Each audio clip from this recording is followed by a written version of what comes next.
kita tidak sungguh-sungguh dengan Tuhan. Saudaraku yang diberkati Tuhan, setiap kita harus datang dengan kesungguhan. Yang setuju katakan amin. Waktu kita melayani harus sungguh-sungguh. Waktu kita beribadah harus sungguh-sungguh. Waktu kita dengar firman Tuhan harus sungguh-sungguh. Apapun yang kita kerjakan harus sungguh-sungguh. Saudara, katanya kalau bisnis itu dikerjakan dengan main-main, bisnis itu akan berantakan. Tapi kalau bisnis itu dikerjakan sungguh-sungguh, akan menghasilkan luar biasa. Belajar pun demikian. Kalau orang belajar main-main, tidak akan dapat hasil terbaik. Orang harus sungguh-sungguh belajar. Nah, kalau begitu, kesungguhan itu penting sekali. Sekali lagi, kesungguhan itu apa, saudara? Penting sekali. Saya berharap saya dapat perhatian dari saudara, bukan lantai, bukan tembok yang saudara lihat, tapi saudara lihat ke sini supaya saudara mengerti maksud saya. Akibat bila tidak sungguh-sungguh dengan Tuhan, saudara-saudaraku yang diberkati Tuhan, saya dalam pengamatan saya, ya saya minta maaf kalau saya mengamati, kadang-kadang ada di antara kita yang datang duduk di sini, ada yang sungguh-sungguh memuji Tuhan, ada yang sungguh-sungguh melayani Tuhan. Tapi harus kita jujur bahwa saya memperhatikan ada orang yang dari kebaktian awal sampai akhir benar-benar dia tidak ada kesungguhan hati. Tapi saudara akan lihat, kalau Anda tidak sungguh-sungguh dengan Tuhan, ini akibatnya. Jadi ketidaksungguhan itu ada akibatnya. Seperti kesungguhan itu ada akibatnya, dengar, maka ketidaksungguhan pun ada akibatnya. Ya, apa akibat dari kalau orang tidak datang sungguh-sungguh? Apa akibatnya kalau orang tidak kerja sungguh-sungguh?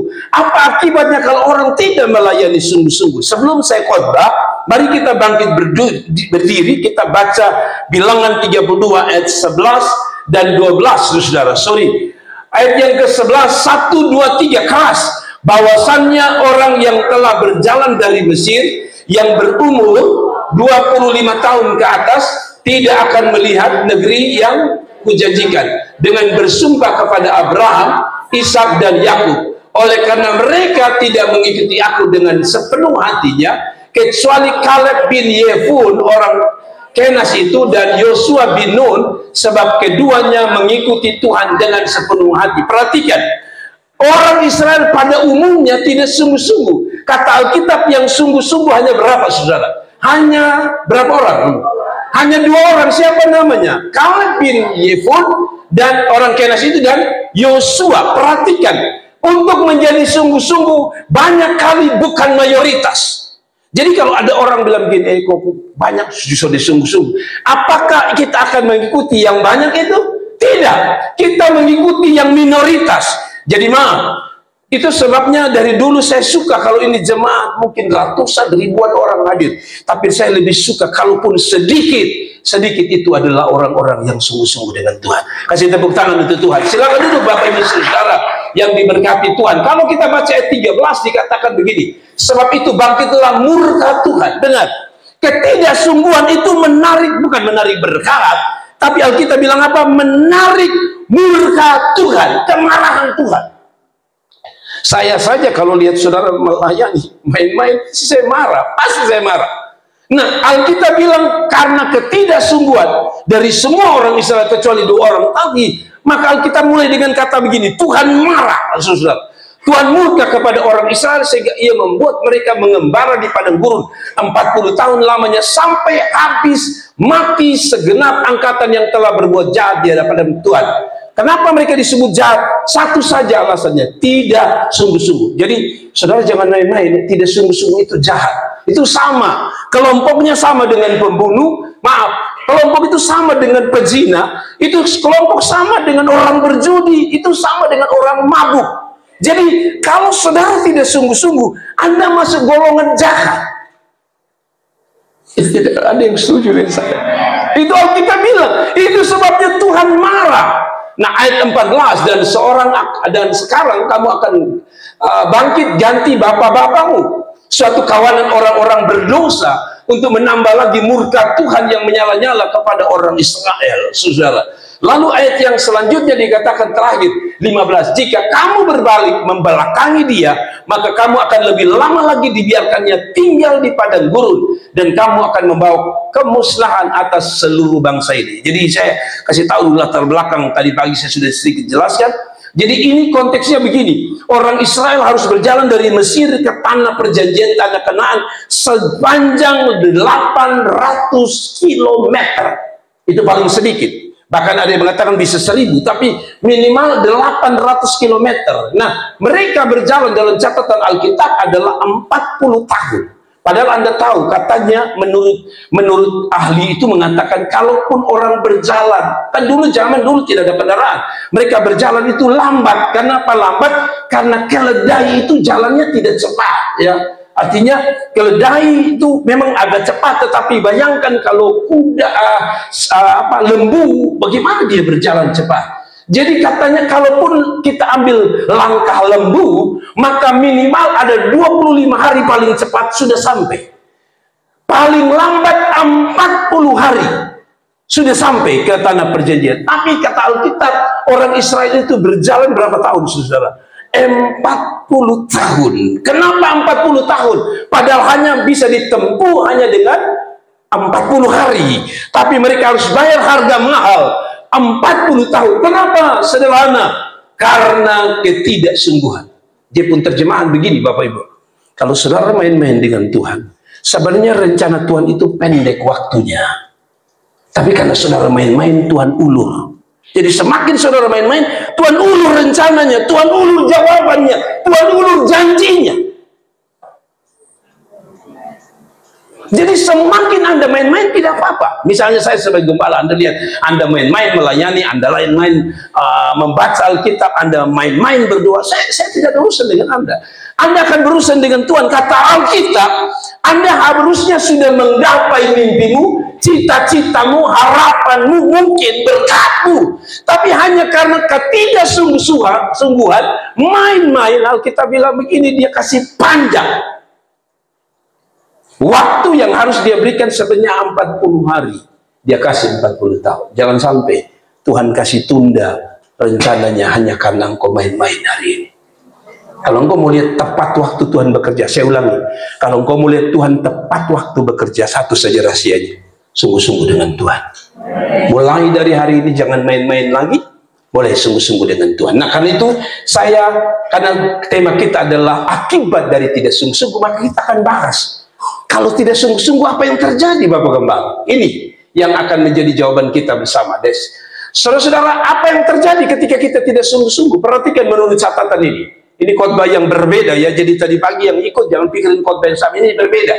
Yang pertama, orang yang tidak sungguh-sungguh tidak akan melihat janji Tuhan tergenapi dalam hidup mereka. Ya, saya ulangi lagi. Kalau kamu mau lihat janji Tuhan tergenapi, rahasianya sederhana. Sungguh-sungguh dengan Tuhan.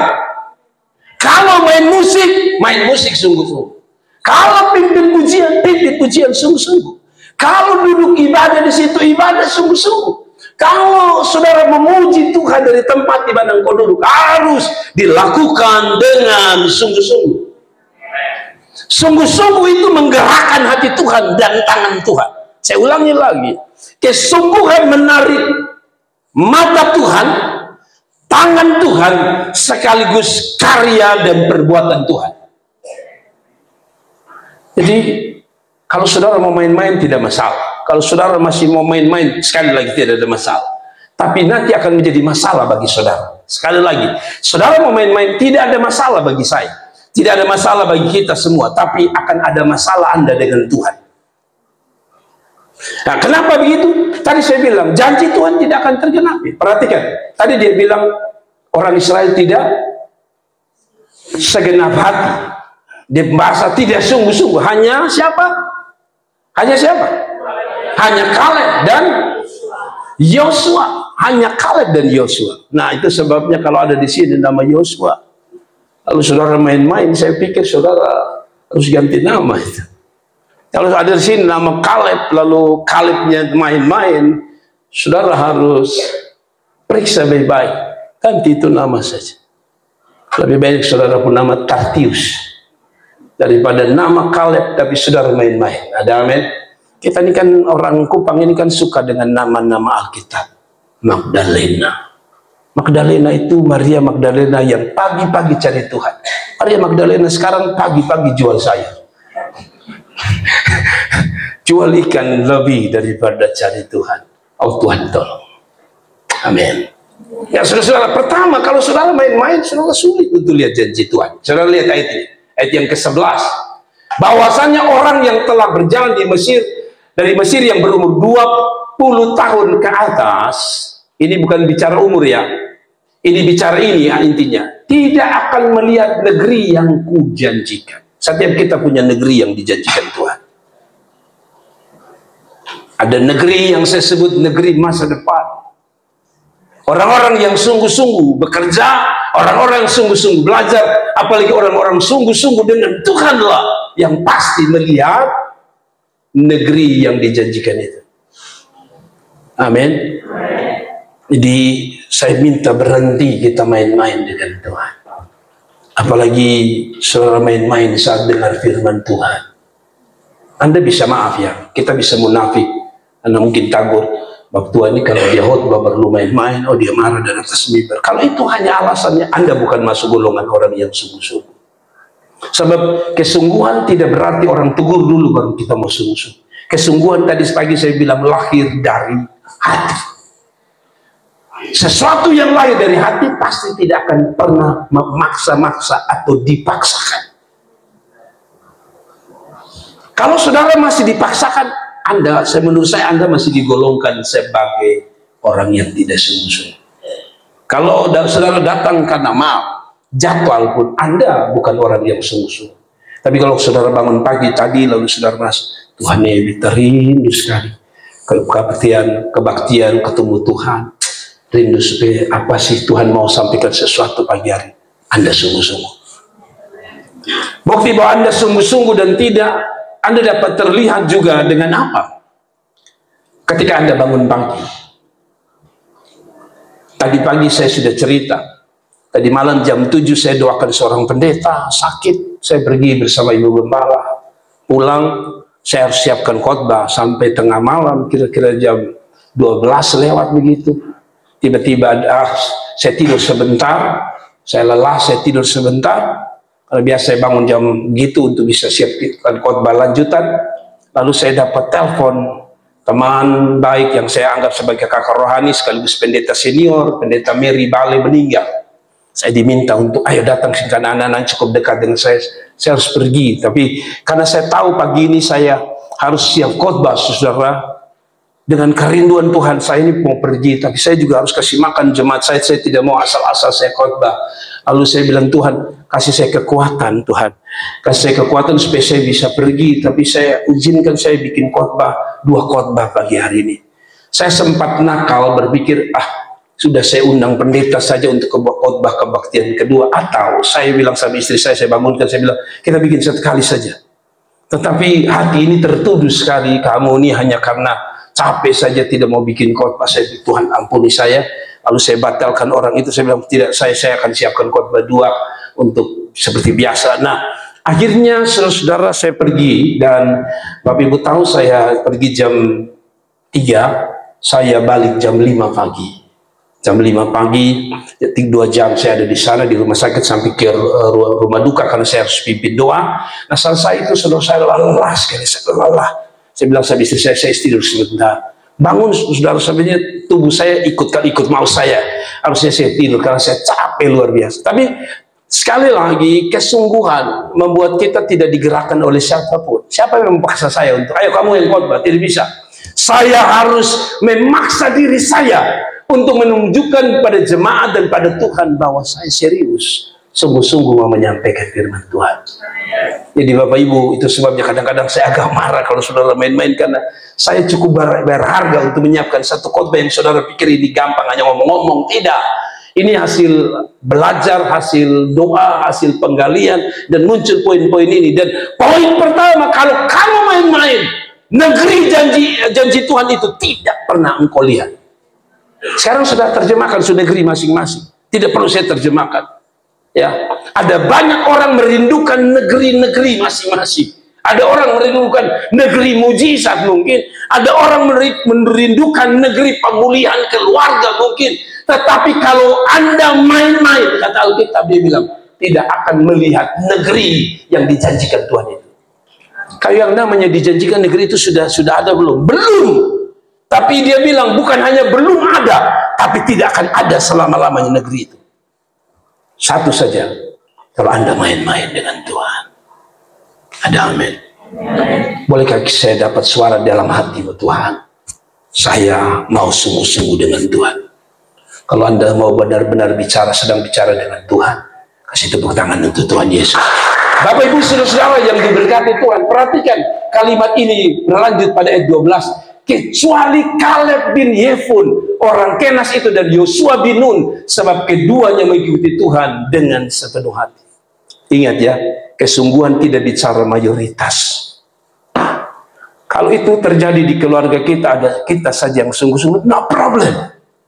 Kalau itu terjadi di kalangan tim pujian penyembahan, hanya 1-2, dan kalau itu dirimu, pertahankan. Karena Alkitab menilai sekalipun hanya engkau, Tuhan hormati. Tapi sebaliknya, mau ribuan orang kita di gereja ini, tapi kalau tidak taat atau tidak sungguh-sungguh di mata Tuhan, kita nothing, tidak ada apa-apanya. Amin. Saya mau biar jemaat kita tidak terlalu banyak, tapi benar-benar jemaat Tuhan yang sungguh-sungguh dengan Tuhan. Bukan jemaat yang main-main. Pemuda yang sungguh-sungguh dengan Tuhan. Lepas dari janji Tuhan akan kita dapat. Tapi saya mau kita belajar sungguh-sungguh dengan Tuhan. Amin.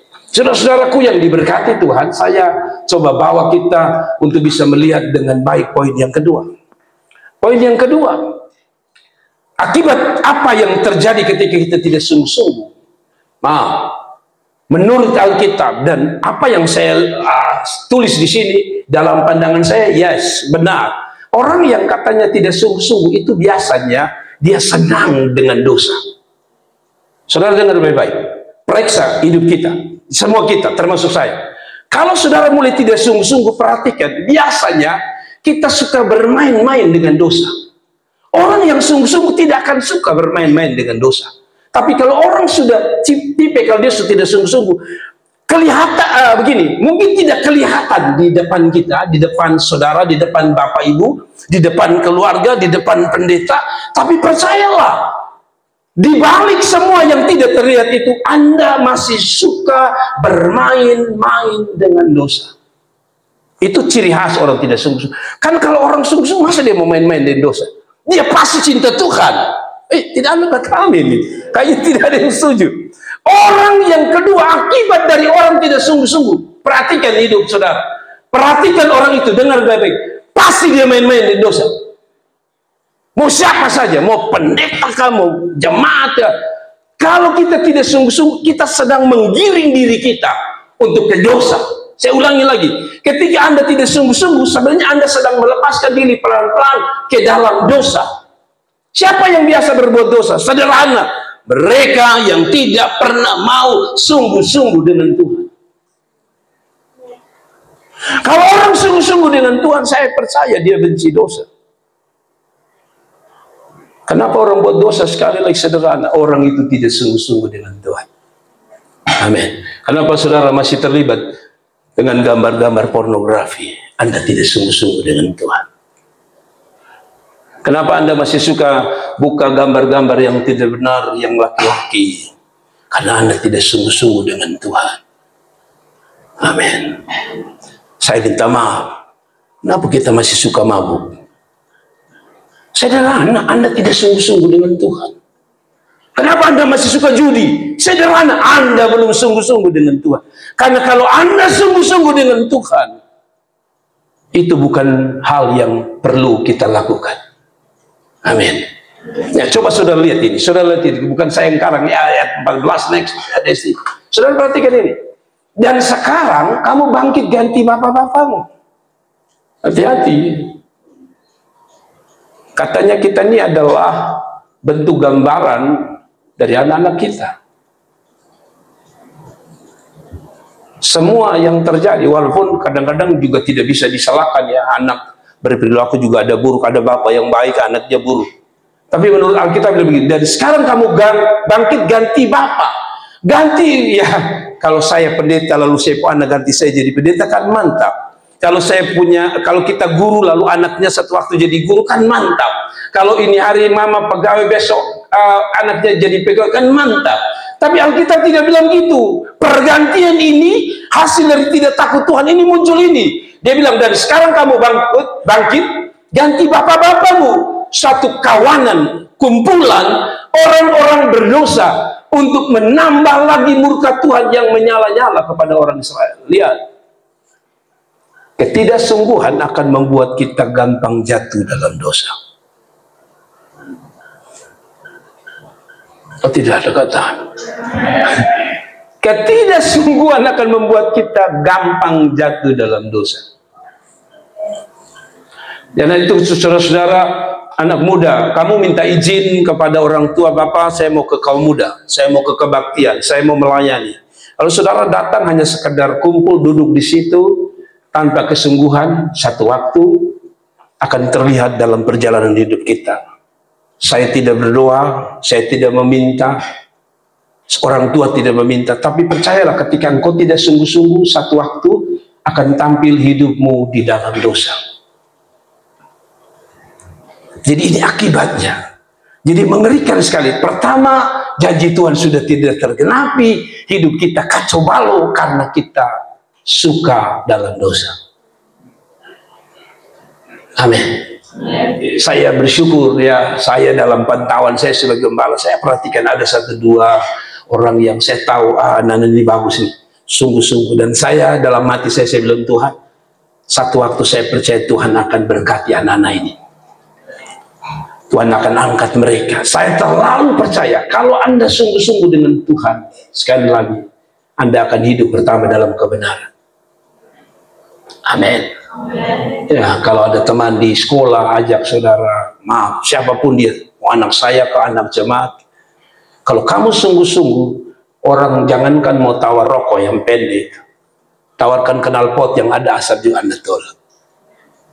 Amin. Katanya laki-laki, setan ini paling pintar sudah. Katanya kalau laki-laki, makanya iklan rokok itu jelas. Kalau maco kenapa? Kasih keluar asap. Dia lupa bahwa motor pun asap lebih banyak. Amin. Apakah motor maco? Tidak. Dia lupa bahwa yang merokok juga, kalau kereta api asapnya lebih tebal. Lu punya di mulut sebentar itu hilang. Itu kereta api itu sepanjang perjalanan. Tapi dia tidak pernah berkata maco. Lu ini terlalu sih. Ada. Tak usah dikasih ingat ulang-ulang siapapun Anda dan saya. Saya tidak peduli siapa saudara. Kalau saudara sungguh-sungguh, pasti saudara tidak akan lakukan itu. Amin. Sekarang ini kan dosa macam-macam lah. Di samping yang sudah bisa terlihat, tapi ada dosa yang tidak terlihat. Katanya dulu dosa itu harus kita cari, tapi sekarang dosa cari kita. Contoh, dulu orang mau mencuri tidak perlu harus kerja keras, bongkar jendela, lepas kerup, pukul kaca, ada usaha, pergi. Tapi sekarang dosanya juga keren. Dosa tidak perlu, duduk di tempat. Orang-orang yang mengerti elektronik, IT akan duduk di tempat, lalu hacker dari tempat, orang uang rekening pindah di sini. Jadi tidak selamanya kita tangkap orang lalu bilang, oh itu penjahat. Tidak, orang bisa di sini. Ya dulu, kalau saudara nonton bioskop ada tulisan besar, midnight, khusus 17+, artinya 17 ke atas. Sekarang anak SD juga Facebook lewat gambar-gambar tidak benar. Itu dosa kejaran kita. Nah, belum kita yang sungguh-sungguh saja, kita harus jujur. Kita yang bilang kita sungguh-sungguh saja harus jujur.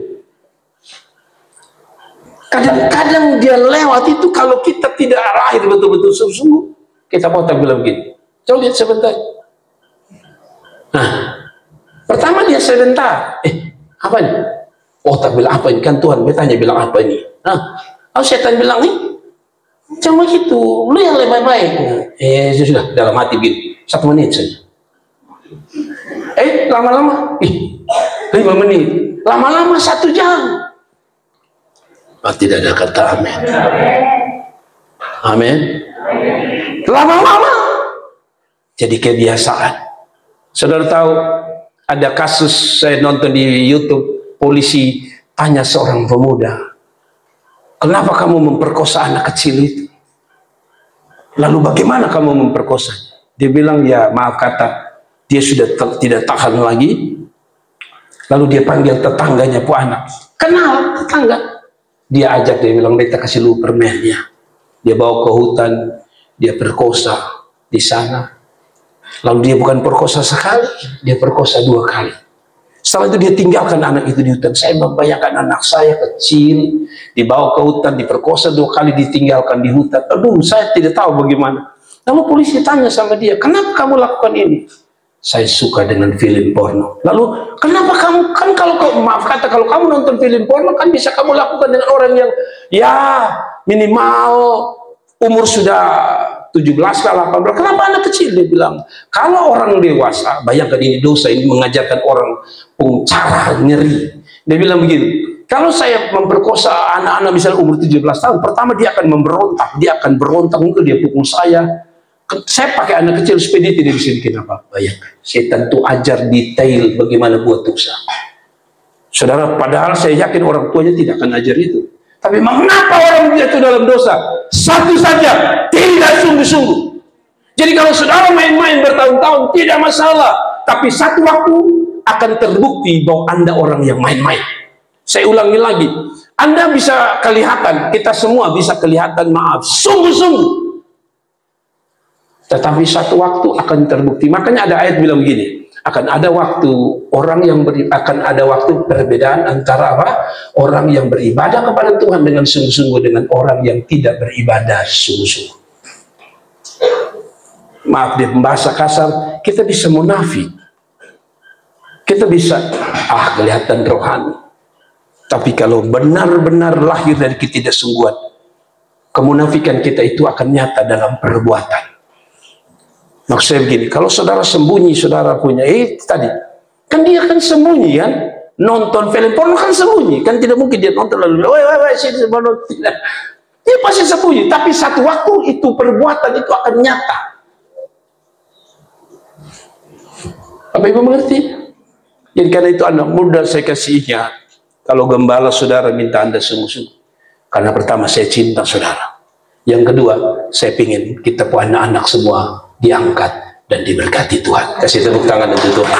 Jadi Bapak Ibu saudara-saudara, kiranya Tuhan tolong kita untuk kita sungguh-sungguh dengan Tuhan, karena ketidaksungguhan hanya mengantar kita suka dengan dosa dan akan terus suka melakukan dosa. Oke, yang terakhir lalu kita berdoa, tapi sebelumnya kita baca 13 dulu. Sebab itu bangkitlah murka Tuhan kepada orang Israel sehingga ia membuat mereka mengembara di padang gurun 40 tahun lamanya. Perhatikan, ketidaksungguhan bukan hanya lahir keinginan untuk berdosa, tapi juga perbuatan berdosa itu. Tetapi ini juga yang dikatakan tadi, saya bilang, dengan Anda tidak sungguh-sungguh, Anda memperpanjang sebuah rencana Tuhan yang sebenarnya mungkin sudah dekat. Saya ulangi lagi, ketika Anda tidak sungguh-sungguh, Anda sedang memperpanjang rencana Tuhan yang mungkin sebenarnya sudah sangat dekat dengan saudara. Jadi kaum muda, kalau kamu mau lihat masa depan, misalnya kamu punya mimpi, orang muda, saya sekarang umur 18 tahun, 10 tahun kemudian berarti saya umur 28 tahun, saya sudah harus mungkin menjadi usahawan kecilkah, atau mungkin saat itu saya sudah jadi orang yang sukseskah. Anda sudah hitung 10 tahun, kita taruh 10 tahun, dan Tuhan pasti sanggup. 10 tahun dari sekarang, setelah Anda 10 tahun Anda menjadi 28 tahun, kita contoh saja. Tapi karena Tuhan, ketika Tuhan membentuk saudara, ini anak tidak sungguh-sungguh, maka Tuhan akan memperpanjang Anda mungkin 50 tahun. Sekarang yang menyesal siapa? Anda atau Tuhan? Harusnya kita. Jadi rencana Tuhan itu bukan undur sebenarnya. Tuhan kan selalu Alkitab bilang apa? Segala sesuatu itu apa? Indah pada waktunya. Tapi kenapa banyak kali tidak indah pada waktu? Coba periksa. Kemungkinan menurut saya kita belum sungguh-sungguh. Karena dia yang bilang, coba ulang kita baca. Sehingga ia membuat mereka apa? Mengembara di padang gurun 40 tahun lalu. Padahal tadi saya bilang berapa hari mereka jalan ke Kanaan harusnya? Cukup 40 hari. Kenapa 40 tahun? Sebenarnya kalau 40 hari, lalu mungkin 3 tahun, mungkin bedanya sedikit. Tapi Anda tahu, ini Tuhan tarik panjang sekali. Itu sebabnya Alkitab bilang, ada yang umur 25 sampai umur sekian ke atas itu, mereka kebanyakan mati. Apa artinya? Bukan hanya Tuhan ulur, sampai mati mereka tidak melihat janji Tuhan. Saya tidak mau begitu. Saya mau ketika saya tutup mata nanti, saya puas dengan hidup ini dan saya berkata, Tuhan terima kasih, saya sudah mengalami janji Tuhan. Kasih tepuk tangan itu.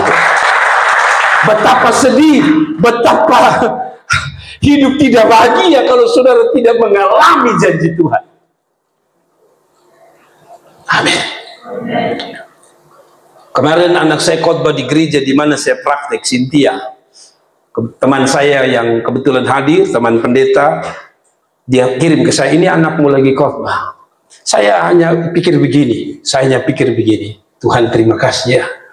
Seandainya saya main-main, maka anak saya tidak akan berdiri di tempat yang sama di mana saya melayani.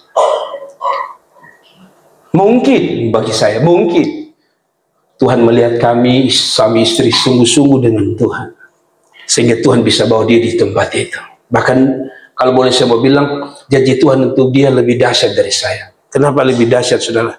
Karena saya ingat saya waktu saya masih kuliah itu gereja hampir 99% tidak pernah kasih saya khotbah. Saya hanya pimpin pujian. Anak saya sudah khotbah, berarti dia lebih dari saya. Apa artinya? Saya selalu berdoa, Tuhan, saya ingin supaya janji Tuhan bahwa keturunan saya dipakai Tuhan. Saya rindu. Saya belum mati, tapi saya bersyukur anak saya boleh dipakai Tuhan. Mungkin tidak sehebat orang lain, tapi minimal sebelum saya tutup mata saya sudah puas. Karena mimpi janji Tuhan untuk keturunan saya dipakai Tuhan sudah mulai terjadi. Jangan sampai kita menjadi orang yang sia-sia. Umur sekian, Tuhan betaku hidup begini-begini. Bahkan maaf, kalau Anda tidak sungguh-sungguh, saya tidak menakutkan Anda. Kecenderungan hidup kita bisa hancur. Karena itu dia bilang, kalau tidak mau Tuhan ulur waktu, tapi Tuhan bekerja tepat waktu. Satu kata, sungguh-sungguh dengan Tuhan. Ada amin. Kalau Anda mau lihat sesuatu yang luar biasa, sungguh-sungguh dengan Tuhan. Pada waktu orang lain tidak mau sungguh-sungguh, Anda memilih untuk sungguh-sungguh. Ada seorang pendeta yang sukses, ditanya kepada ribuan orang, kenapa Anda sukses? Dia berkata begini, saya sukses karena ketika orang lain bermain, saya berdoa. Ketika orang lain bermain, saya belajar. Ketika orang lain berhenti cari Tuhan, saya cari Tuhan.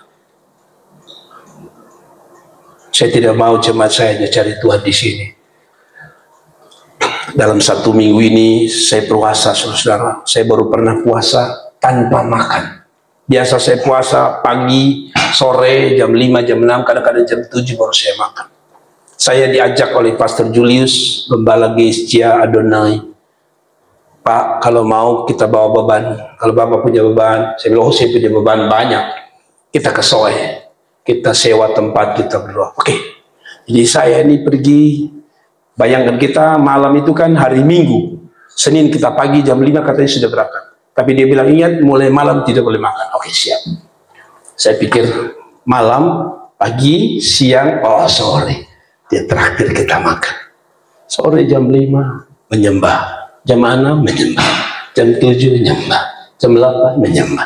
9 malam menyembah. 10 saya tunggu Tuhan tolong. Ternyata besok pagi belum ada makan. Ada satu orang Nigeria lebih sadis lagi. Saya beli kasih mereka aqua 3 botol 1,5 liter. Bagi satu-satu. Saya pikir kalau kamu minum, saya minum. Nah, Pastor Julius minum dahulu. Oke, saya minum. Saya tunggu yang Nigeria. Saudara tahu, 3 hari pulang dia tidak makan, tidak minum. Kami 2 minum. Saya bilang, gila. Tapi itulah kesungguhan.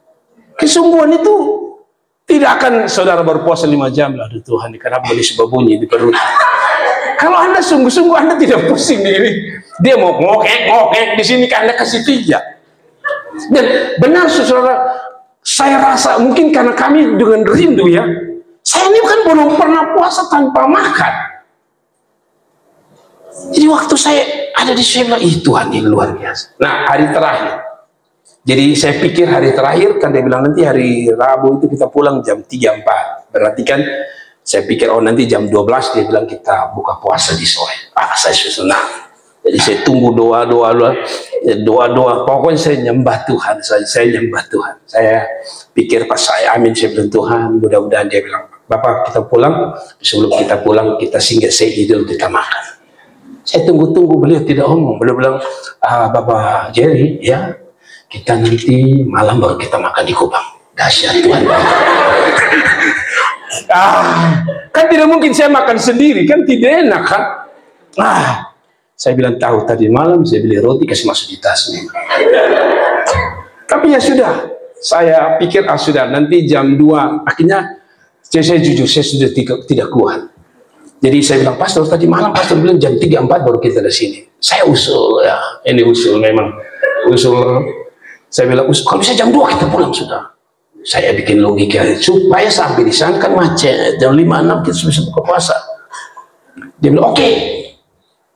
Dasar orang luar negeri. Dia bilang tapi tunggu jam 2 itu ada yang mau didoakan. Saya pikir pokoknya saya bilang Pastor ingat, dia datang sudah doakan kita jalan. Oke. Datang dia cerita. Biasalah pendeta kan sharing dalam hati. Yesus.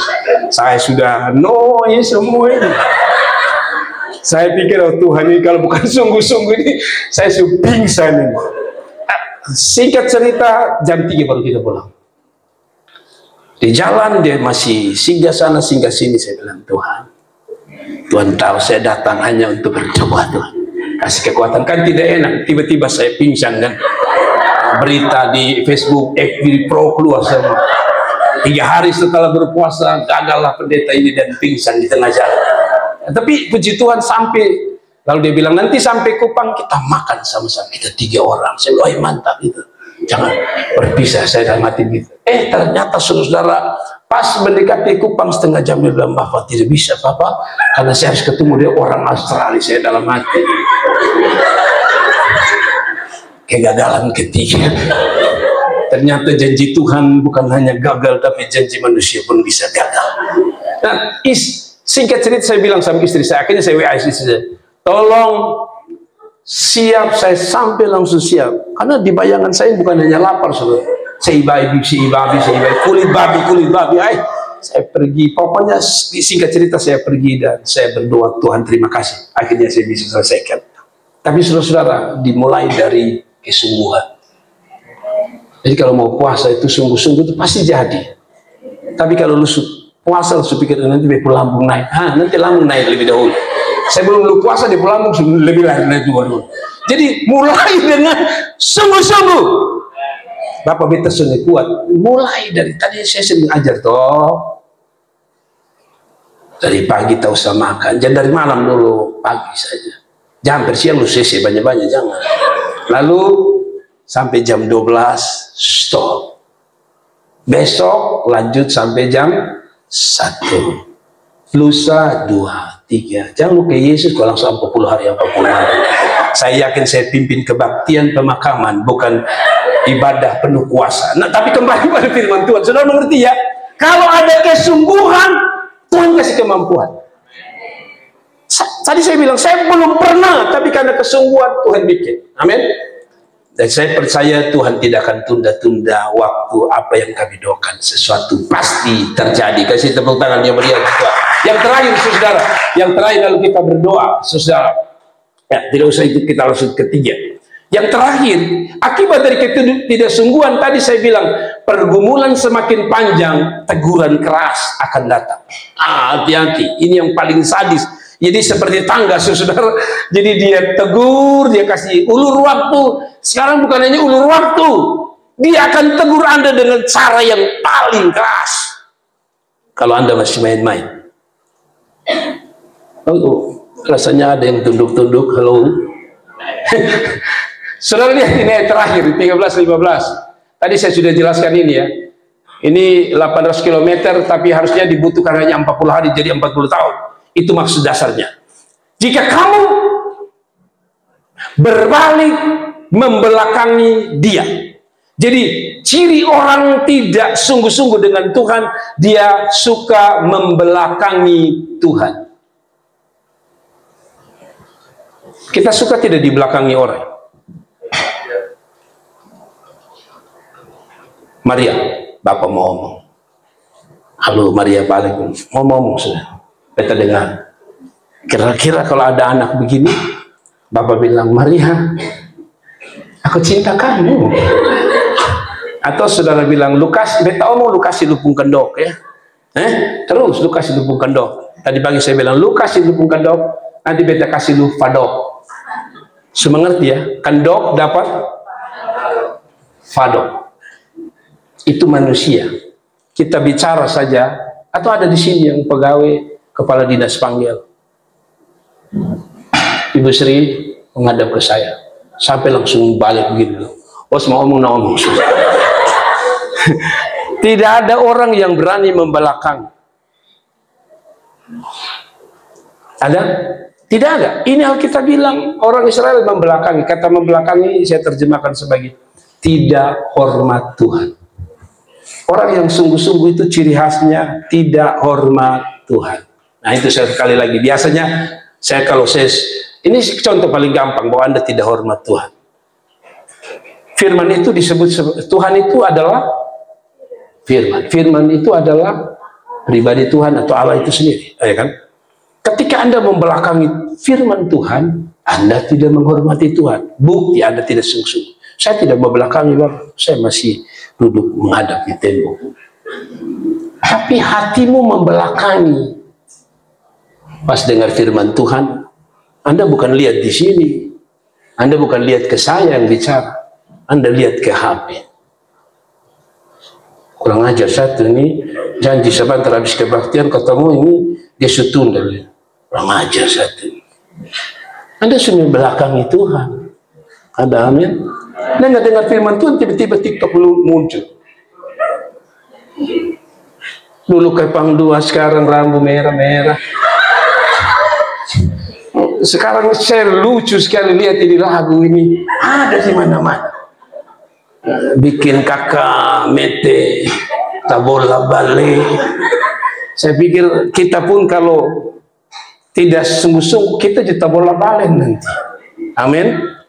Ya, saya pikir-pikir ini kadang-kadang ini HP ini bagus, membuat kita membelakangi Tuhan. Saya suka di sini nih, saya jujur, ini saya omong bukan sekadar saya puji. Di sini saya lihat 99% dengar firman Tuhan. Saya ada di beberapa gereja. Itu saya lihat pemudanya itu begini. Pendetanya lagi, saudara-saudara yang mendekati Tuhan. Wah, kita sungguh-sungguh dengan Tuhan dia. Itu namanya Anda membelakangi Tuhan. Amin. Ada di sini yang lihat itu siapa saja dia shouting saya, membuktikan dia sungguh-sungguh. Anak kecil loh. Nah, kan? Saudara sendiri mata di mana-mana. Selalu saya bilang, Anda membelakangi Tuhan itu ketika saya bicara. Lihat sini. Saya kadang-kadang ada lihat. Maaf ya, saya kasih tahu saudara. Kalau itu saudara bertobat ya. Kan saya tidak mungkin sebut saudara purnama dan saudara malu. Saya bilang, saudara-saudara tolong lihat ke sini, jangan kemana-mana. Dia tambah lihat di lantai. Saya pikir ini anak ini kenapa ya? Apakah lantai lebih menarik dari saya tidak tahu. Tapi saya minta dan kasih Tuhan. Itu ciri khas orang mulai membelakangi Tuhan. Ada amin. Ada amin. Firman Tuhan ini ada tulis di sini besar-besar. Bukan lu lihat di atas. Selalu saya bilang, kan ada orang kepenyakitan. Dia tidak lihat firman Tuhan. Laba-laba seberapa hari waktu orang tinggal sini percuma saya. Itu urusan lain. Jangan urusan di situ. Kalau Anda menghadap Tuhan, tak usah pikir situ. Amin. Saya pernah ada siapakah di sini habis kebaktian, saya pikir dia mau berterima kasih Bapak, terima kasih buat khotbah. Bapak mari dulu. Saya bilang, kenapa? Saya dari tadi Bapak khotbah saya takut. Kenapa? Saya pikir, yang sampai firman Tuhan membuat dia kayak takut begitu. Sampai dia sungguh-sungguh dia bilang, Bapak saya lihat kipas angin ini. Cara begini, dia ketakutan kayak hampir dia Bapak. Saya dalam hati kurang ajar ini. Saya pikir dia datang dengan membuat saya tambah bangga. Wih, khotbah saya diberkati sekali. Dia bilang, Bapak saya tadi saya lihat ini. Kayak dia mau jatuh, Bapak dia takut sekali. Hei! Ih, kacau banget. Kalau Anda ketawa, berarti Anda sempat lihat ini kipas angin. Kalau tidak, dan menurut saya begini. Ini sederhana, tapi banyak kali kan kita lakukan. Amin. Kita ini aneh, saudara. Coba, saya biasa pimpin orang mati itu. Saya kadang-kadang jengkel. Apalagi pas di rumah dekat jalan itu. Kita ada khotbah siap, berdoa, kasih khotbah supaya jelas. Motor lihat, motor, saya pikir Tuhan Yesus seberapa menariknya motor itu. Sampai Anda tidak ingat firman Tuhan, tidak. Tapi itulah kita. Ada amin. Ada amin. Ini ada protes nih, KKR di Roti. Kebetulan yang KKR teman saya, Pendeta Didi Markus. Orang tulis begini, KKR bagus, sound system tidak jelas. Ada yang bilang begini, bagaimana kita mau dengar? Itu apa lagi yang mobil-mobilnya anak-anak itu? Yang ada suara musiknya itu? Apa? Hah? Odong-odong, dia bilang bagaimana? Bapak tuh omong di sana, odong-odong punya.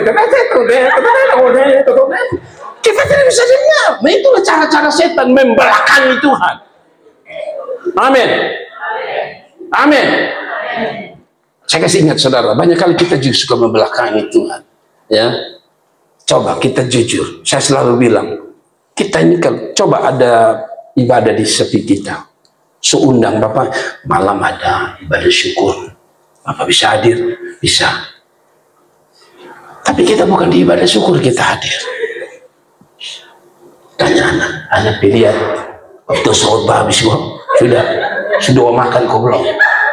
Sudah, anak begitu Bapak bis. Anda membelakangi Tuhan. Saya berdoa supaya pas Anda makan tulang rebis babi itu gak sedikit di sini supaya Anda, oh Tuhan, saya berbalik pada jalan kebenaran dan hidup. Amin. Sekarang kaum muda, ingat ya, dengar firman Tuhan, berdoa sungguh-sungguh. Nah, saya tutup terakhir contoh. Saya gembala. Kadang-kadang saya itu berdoa tidak hanya duduk ya, kadang-kadang saya berdiri, kadang saudara lihat saya jalan. Saya kadang-kadang lihat saudara yang sungguh-sungguh itu sedang berdoa, benar-benar kusuk, aduh, sampai ingus, meleleh juga dia tidak urus. Tapi maaf ya, ada yang saya lihat saudara doa, ternyata dia ada bulu semut, saudara.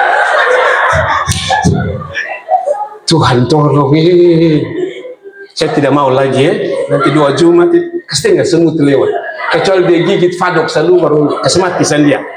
Ya kalaupun tidak, saudara bilang Tuhan, dia mengganggu, biar saya konsentrasi. Amin. Kadang-kadang saya lihat saudara lap-lap. Saya minta maaf, aduh tolong Tuhan. Saya kalau jadi Tuhan saya bilang, saya lap lupa otak 1 kali. Kiranya Tuhan tolong, mari kita sungguh-sungguh dengan Tuhan. Tuhan memberkati, kasih tepuk tangan yang meriah. Oke.